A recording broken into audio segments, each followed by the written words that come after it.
Hi everyone, I am Priya. Welcomes you on E-Bengal. আজকে আমরা কিছু ইন্টারেস্টিং টপিকস নিয়ে আলোচনা করব, অর্থাৎ some basic topics of our environment. Let's move on the video. আজকের first topic environmental awareness. Environmental awareness কথার অর্থ হলো পরিবেশের প্রতি সতর্কতা। অর্থাৎ পরিবেশের প্রতি আমাদের যদি সতর্কতা না থাকে তাহলে পরিবেশে বিভিন্ন রকম ক্ষতি হতে থাকে, সেটা মনুষ্যকৃত কাজে হোক বা প্রাকৃতিক দুর্যোগে হোক। প্রাকৃতিক দুর্যোগে যে কাজগুলি এনভায়রনমেন্টে ঘটে থাকে সেগুলোকে বলা হয় অ্যাক্সিডেন্ট, কারণ সেগুলোতে মানুষের কোনো হাত থাকে না বা সেগুলো আটকানোর কোনো রকম উপায় থাকে না। কিন্তু যেগুলো মনুষ্যকৃত কাজে যে ক্ষতিগ্রস্ত এনভায়রনমেন্ট হয়ে থাকে সেগুলোতে মানুষ সম্পূর্ণরূপে দায়ী। তাহলে মানুষকে বুঝতে হবে যে এনভায়রনমেন্টের গুরুত্ব কী এবং সেটাকে কিভাবে কনজার্ভ করা যায়। দেখো এখানে লিখেছে, the term environmental awareness is used interchangeably for the same meaning as environmental education, but there is significant difference in this two terms. The study of physical, bioscience, geography, agriculture, etc. provides the source of the environmental awareness. Environmental awareness may be defined as to help the social groups and individuals to gain a variety of experience and obtain a basic understanding of environment and its associated problems. Among millions of organisms of different size, shape, color, and mode of living, man has become the dominant species in the biosphere because of his inventive brain power, tool-making capacity, communicative speech, and language. অর্থাৎ human needs and greeds coupled with short-sightedness have disturbed the delicate ecological balance. Not only this, humans are depleting and degrading the vital life-supporting system, including air, water, and land, which belong to the entire living world. Now coming to the next one, development of environmental awareness. EEAT অর্থাৎ Environment Education Awareness and Training Scheme is a central scheme, যেই স্কিমটার মাধ্যমে environmental অ্যাওয়ারনেসকে মানুষের কাছে পৌঁছে দেওয়ার কাজটা করা হয়। EEAT scheme was launched during the 6th 5-year plan of 1983 to 84 with the following objectives. These are: 1. To promote environmental education through existing educational or scientific or research institutions. Number 2. To ensure training and manpower development for environment education awareness and training. Number 3. To facilitate development of education or training materials and aid in the formal education sector. Number 4. To mobilize people for preservation and conservation of environment. Number 5. To promote environmental awareness among all sections of the society. এই পাঁচটা উদ্দেশ্য নিয়ে এই EEAT স্কিমটা তৈরি করা হয়েছিল এবং এই পাঁচটা উপায়ে মানুষের কাছে যাতে এনভায়রনমেন্টাল অ্যাওয়ারনেস পৌঁছে যায় সেই দিকটা বিবেচনা করা হয়েছিল। নাও coming to the second one, components of environmental awareness. 4 basic components: physical components, biological components, human uses, and human values. Environment covers the whole spectrum of science and humanities. Environmental awareness is interrelation and interaction between the living systems and life present on earth. Next topic, environmental ethics. Environmental ethics is a branch of ethics that studies the relation between human beings and the environment and how ethics play a role in these relations. Environmental ethics believe that humans are a part of society along with other living creatures, which includes plant and animals. These plant and animals are a very important part of the world and are considered to be functional part of human life. Thus, it is essential that every human being respect and honor these and use morals and ethics when dealing with the environment. অর্থাৎ environmental ethics আমাদের বুঝতে সাহায্য করে human being এবং environment তাদের রিলেশনটা কেমন এবং প্ল্যান্টস এবং অ্যানিমাল কিভাবে হিউম্যান বিং এবং এনভায়রনমেন্টের ওপর ডিপেন্ডেন্ট বা এনভায়রনমেন্ট কিভাবে প্ল্যান্ট অ্যান্ড অ্যানিমালের ওপর ডিপেন্ডেন্ট, এই সমস্ত কিছু বুঝতে আমাদের সাহায্য করে environmental ethics. Now coming to the second point, evolution of environmental ethics. The development of such awareness, যে অ্যাওয়ারনেসটা আমরা একটু আগে পড়লাম EEAT সেটার কথা বলছে, was aided by the publication of two important books at this time. Rachel Carson's Silent Spring, first published in 1962, cautioned the world about how the widespread use the chemical pesticides was posing a serious threat to public health and leading to the destruction of wildlife. And the second, Paul Ehrlich's 1968 book, which is The Population Boom, which warned of the devastating effects the growing human population had on the planet's natural resources. Next is purpose of environmental ethics. The purpose of environmental ethics is to outline our moral obligations for the environment. The two questions addresses are: what duties do humans have with respect to the environment and why? Different philosophers have given different answers to these fundamental questions, which has led to the emergence of the subject of the environmental ethics. Now coming to the next topic, interactions between man, earth and environment. First of all, we know that man is a basic component of the environment and plays an important role in the natural environment system in different capacities such as biological being, social being, economical being and technological being.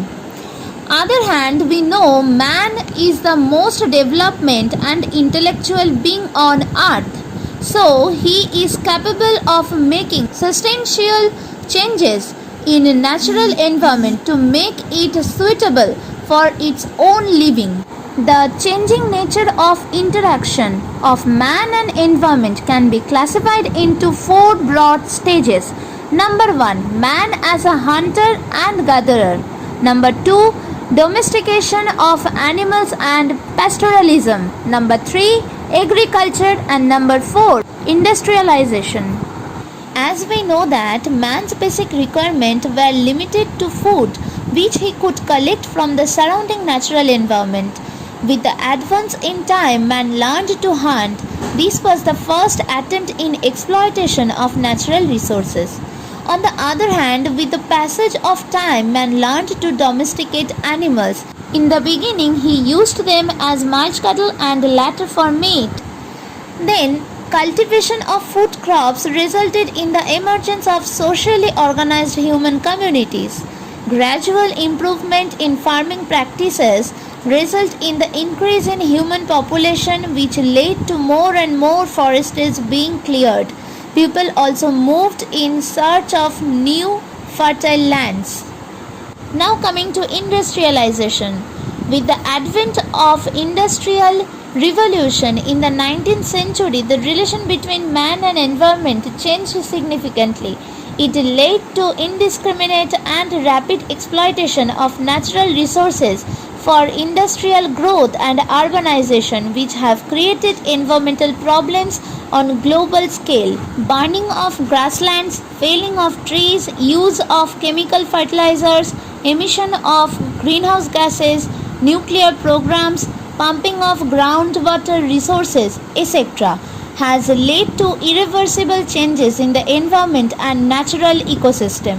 Now coming to the next topic, biogeographic realms or provinces of the world.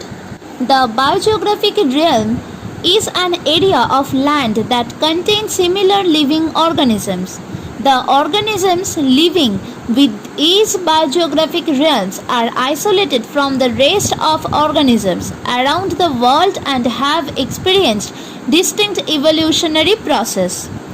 There are 8 biogeographic realms in the world. These are Antarctic, Oceanic, Indo-Malayan, Australasian, Neotropical, Afrotropical, Nearctic and Palearctic.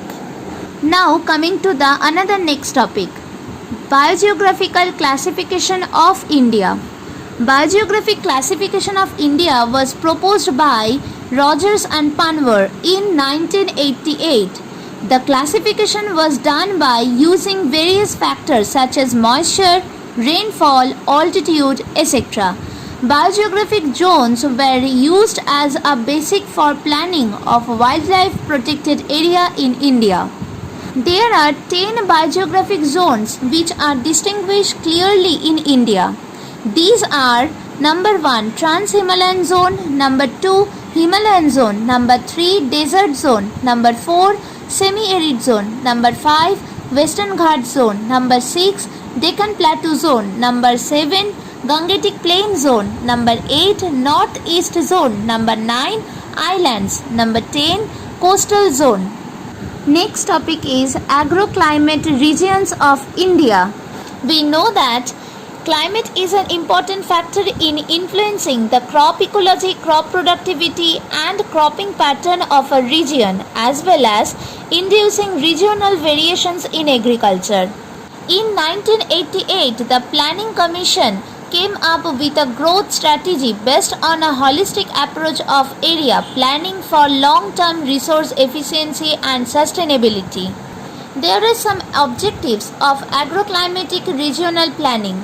These are 1. To optimize agriculture production by suitable crop combination. Number 2. To increase farm income. Number 3. To generate more rural employment. Number 4. To make judicious use of the available irrigation water. Number 5. To reduce the regional inequalities in the development of agriculture. Now coming to the classification of agroclimatic regions. The following factors influence the classification of agroclimate regions. These factors are climate like temperature and rainfall. Number 2. Relevant meteorological characteristics like frost-free days, cloudless day and climatic hazards. Number 3. Water demand and supply including quality of water and aquifer conditions. Planning Commission has demarcated the geographical area of India including the 15 agroclimate regions.